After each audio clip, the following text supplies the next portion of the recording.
Like James Taylor and Vince Gill. She's slumming with me on this on this Christmas tour. All right, moving right along. We come now to one of the simplest and most popular Christmas carols ever, and there are a lot of beautiful stories associated with this song. Let's start with the one of how it was created. The story begins with an Austrian priest named Joseph Mohr. He wrote the lyrics, and a choir director named Franz Gruber wrote the melody. They sang it together with a guitar on Christmas Eve in 1818 in a church in Austria. It's said that mice had chewed through the bellows on the organ, which is why they had to use a guitar, because the church organ wasn't working. Now keep in mind that Oberndorf, Austria, which is where this took place, was a very isolated village in 1818. So from 1818 to 1821, nobody else heard this song. For 3 years, nobody heard this song.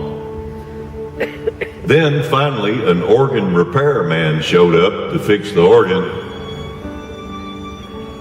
and he heard it. Took it back home with him,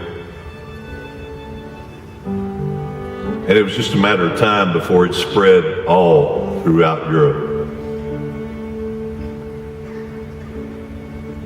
That's the story of how it was created. Now there's another story that I like even more. And this story is also an example of how powerful a song can be. It was the early years of World War I. It was during a brief ceasefire, what we now call the Christmas Truce of 1914, when German soldiers began singing Stille Nacht. And across no man's land, in the trenches on the other side, British and French soldiers recognized the melody and they started singing along. Before long, a couple of brave souls ventured out into no man's land, and they were followed en masse by troops from both sides. They met in the middle and they exchanged gifts of cigarettes and trinkets and pudding, whatever they had. So these men, who would go back to killing each other the next day, on that night gave each other the gift of peace. And it started with this song. It started with a song.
I think Monday night, 8 o'clock on ABC, Lily and I will be singing that song together on the CMA Country Christmas Show on ABC.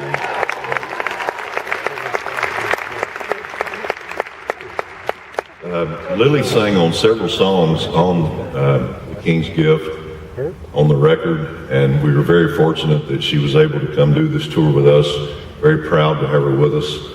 And let me just say, speaking of being proud, I'm a father of 5 daughters myself.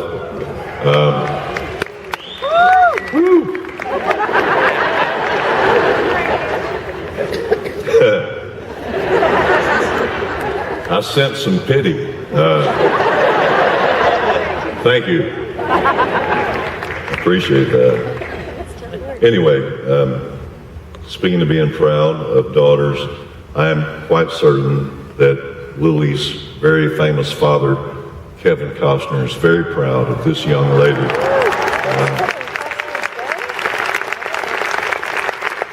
I'm going to ask her to sing a song for us. I love this song. It's a fun song.